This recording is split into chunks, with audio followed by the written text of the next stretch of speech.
বন্ধুরা, আজকাল আমাদের প্রতিবেশী দেশ পাকিস্তান, বাংলাদেশ বা শ্রীলঙ্কা তাদের অবস্থা খুবই খারাপ। চীন তার সম্প্রসারণবাদী চিন্তাধারা এবং ভারতকে ঘিরে রাখার চেষ্টায় শ্রীলঙ্কায় প্রচুর বিনিয়োগ করেছে এবং শ্রীলঙ্কায় প্রচুর অর্থ ব্যয় করেছে, যার লোভে পড়ে শ্রীলঙ্কা এসে ভারতকে চোখ রাঙাতে শুরু করে এবং ভারতকে অনেক প্রজেক্ট থেকে দূরে সরিয়ে রাখে। সেই প্রজেক্টগুলো চীনের হাতে দিয়ে দেয়। চীনের জন্য এই কথাটা একদম পারফেক্ট যে চীনের এমন কোনো বন্ধু নেই যে চীনের কাছে ঠকেনি। তাহলে শ্রীলঙ্কা সেখান থেকে কিভাবে রেহাই পায়? আজ শ্রীলঙ্কা চীনের দাপটে চাওয়া পড়ে গেছে। যখন শ্রীলঙ্কাকে স্বপ্ন দেখানো চীনের কাছে সাহায্য চাওয়া হয়েছিল, তখন চীন শ্রীলঙ্কাকে পাশ কাটিয়ে যায়।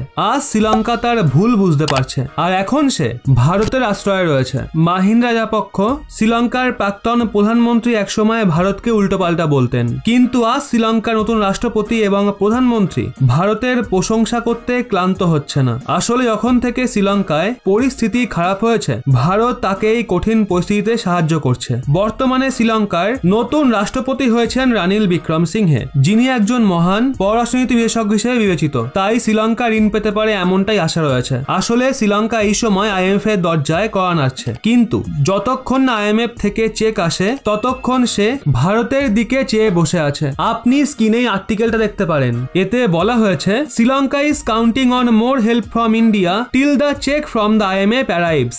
ভারত সরকার দ্বারা শ্রীলঙ্কার জন্য কিছু এমন ঘোষণা করা হয়েছে যার জেরে শ্রীলঙ্কা সম্পূর্ণ উন্মাদ হয়ে গেছে। শ্রীলঙ্কা প্রথমে চীনের কাছে চেয়েছিল চীন তার ঋণে কিছুটা ছাড় দিক, কিন্তু চীন শ্রীলঙ্কার আবেদনে কোনো কানই দেয়নি। বিশেষজ্ঞরা মনে করেন যে শ্রীলঙ্কার সঙ্গে যা ঘটেছে তার পেছনে চীনই সবচেয়ে বড় কারণ চীনের কাছ থেকে যে দেশগুলো ঋণ নিয়েছে তাদের অবস্থা আজ ভীষণই খারাপ, সেটা পাকিস্তান হোক বা শ্রীলঙ্কা। বিশেষজ্ঞরা মনে করেন পাকিস্তানও শীঘ্রই বিপাকে পড়বে এবং এমনটা তার ইতিহাসে প্রথমবারের মতো হবে। কোনো দেশ ব্যানক্রাফট হয়ে গেলে যেমনটা শ্রীলঙ্কা হয়েছে, এমন পরিস্থিতিতে কোনো দেশই সেই দেশে অর্থ বিনিয়োগ করতে চায় না। বিদেশ থেকে পণ্য নিতে পারে এমন কোনো রিসোর্সেসও সেই দেশের কাছে থাকে না। সেই কারণেই আজ শ্রীলঙ্কায় স্কুল পরীক্ষার কাগজ পর্যন্তও নেই। যদিও এই কঠিন সময়ে সারা বিশ্বে একটাই দেশ রয়েছে যে শ্রীলঙ্কার পাশে দাঁড়িয়েছে।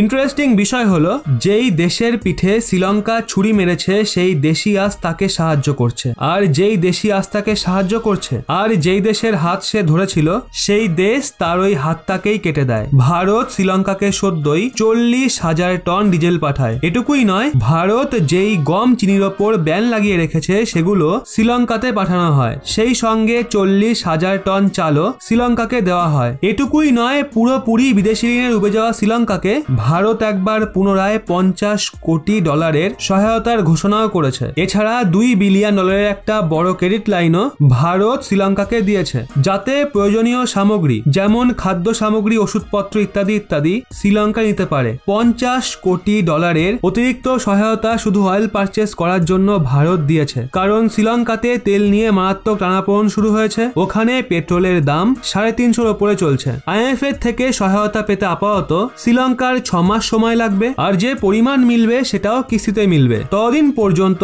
শ্রীলঙ্কার ভরসা শুধু আর শুধুমাত্র ভারতই রয়েছে। যদি ভারত সাহায্য না করে তাহলে শ্রীলঙ্কাতে মহামারীর মতো অবস্থা হবে। ভারত সদ্যই 15,000 লিটার কেরোসিন শ্রীলঙ্কাকে দিয়েছে। শ্রীলঙ্কার তার নাগরিকদের সহায়তা করার জন্য বিশেষ ফান্ডের প্রয়োজন আছে, যেটা ভারত দিচ্ছে। এতে শ্রীলঙ্কার ইকোনমি কিছুটা হলেও সাপোর্ট পাবে। উন্নতিশীল দেশগুলোকে গত 2 দশক ধরে ক্রেডিট লাইন দিয়ে সহায়তা করে, কিন্তু ভারতের সাহায্য এবং চীনের সাহায্যের মধ্যে আকাশ পাতাল পার্থক্য।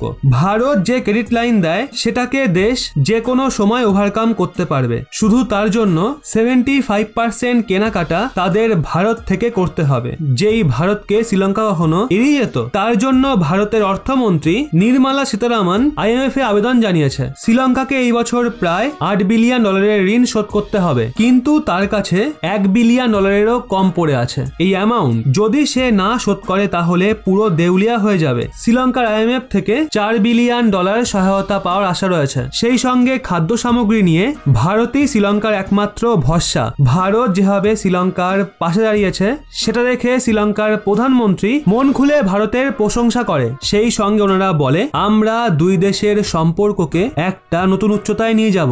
আচ্ছা, আপনাদের কি মনে হয় ভারত শ্রীলঙ্কাকে এত সহায়তা কেন করছে? যুক্তি দিয়ে বিচার করে আপনার মতামত নিচে কমেন্টে জানান।